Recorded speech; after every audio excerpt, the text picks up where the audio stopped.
systemically. And that is what was brought to light, and you all know that, and you all have that common denominator. Come together on common ground. Nobody came to your town to further divide you. Your division is of your own fruition. Your division is of your own discourse, the way you speak to each other. That is on you, Harney County. People came to help those that asked for help. There were victims in Harney County. They wanted the help and needed it, and they received it. And when they received more than they expected, they ended up supporting it. You don't have to agree with those views, but you do all know one truth, and that is there has been great amount of oppression. As far as the Judge Grassley and David Ward, the sheriff, as far as them, you don't even have to agree on whose fault it is. If it's David Ward or Grassley or whoever, and you have been disagreeing on that. But that's not the point. The point is you know there's an oppression, so follow the truth. Follow the documents that lead to the oppression. That will show you the names of who did you wrong in your county, who did your neighbors wrong in your county. Stop with the conjecture and the speculation. The truth is in black and white, in 600 pages plus documents that have been released. The truth is in them. Study them for yourselves. And that is the Hammonds case that was already released on the morning of January 26th. And then later that day, we lost a true American patriot, Lavoy Finicum.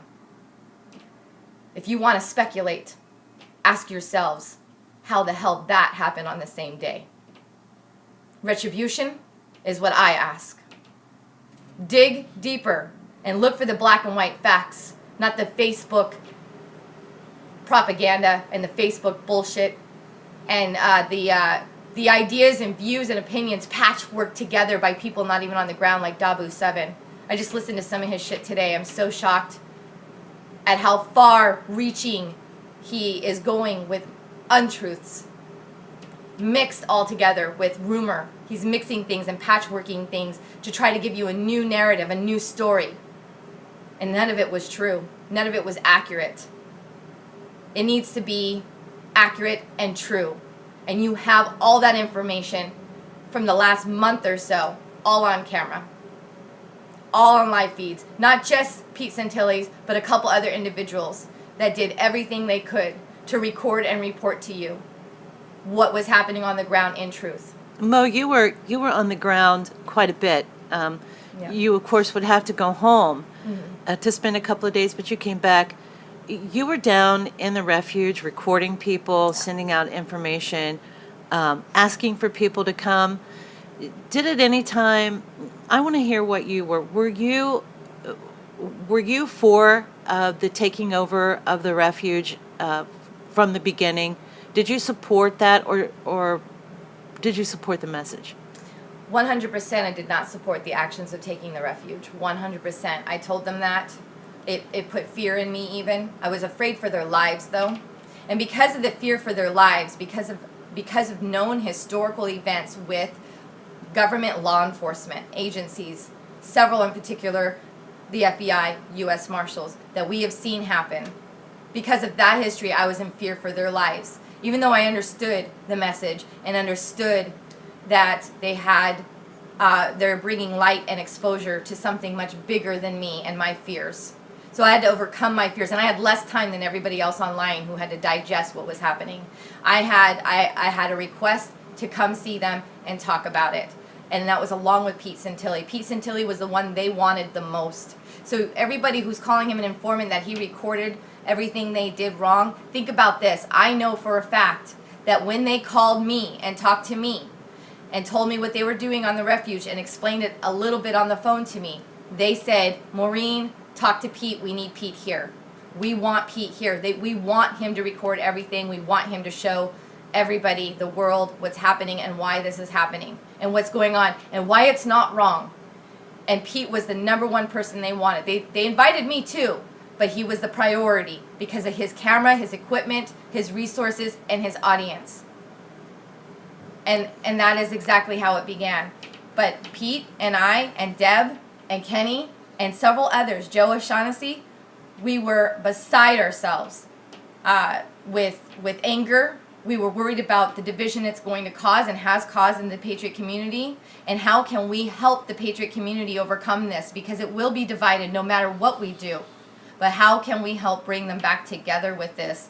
And stand by men and women that decided to risk their lives for freedom.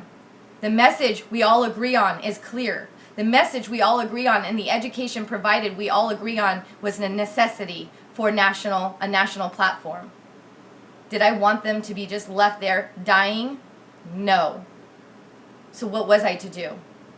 To support and lift the message and get it out there and tell the truth. And that's exactly what Pete Santilli has done for you, even far more superior than I ever could because of his resources already and his experience already.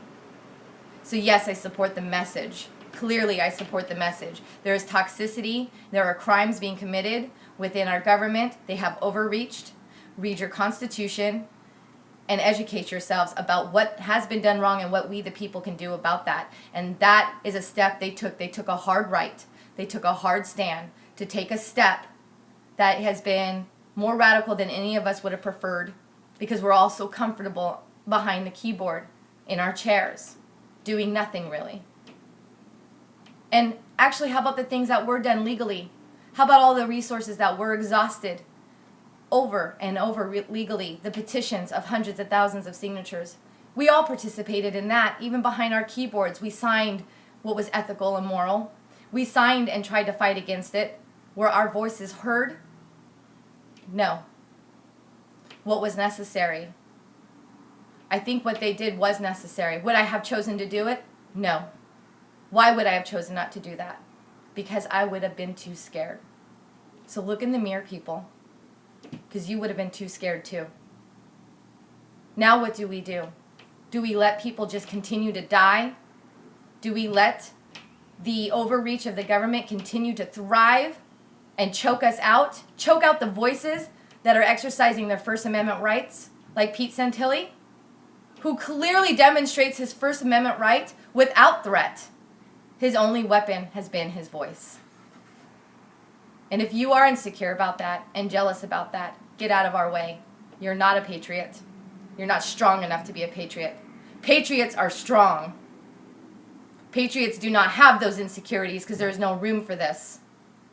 There is no room for your conjecture. There is no room for your rumor. There is no room for your bullshit. You're in the way. I say step aside and let patriots do patriot shit. All right. Listen, you guys, we are going to thank you, Staff Sergeant Mo. No. Thank you, Kenny. We're going to be, we have some things that we have to do today. We have to go to the courthouse, and we really must find out exactly what it is, what we can do, what we are allowed to do. For Pete on the outside, we need to stay very constitutional, very law-abiding, and make sure that we don't do anything that will jeopardize his release tomorrow.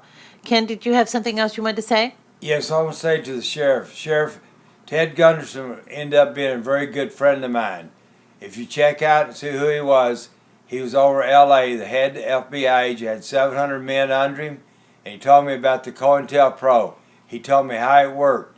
They actually would take the 3%ers and take a truck and put the signs on them and drive by your people in town, which would be an FBI agent driving it, to put fear in people and tell the people, oh, it's the 3%ers.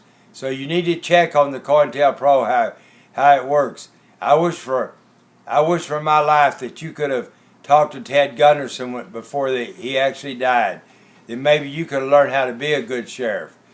It bothers me that you turned over your power like you did to the federal government, so that Mark McConnell could go out there and lead them all into an ambush, that's my opinion. He led them into an ambush, and they killed one of the greatest guys that I'd ever met, Lavoy Finicum. I am disgusted with what happened there. It wasn't no traffic stop. It was an ambush. And they killed one of the greatest men that I said before he even died, I said people should walk 10 miles to shake his hand. Now you can't walk that 10 miles to shake his hand because they murdered him in cold blood. And all you people that says he was going for a gun, when you get shot, you reach for that spot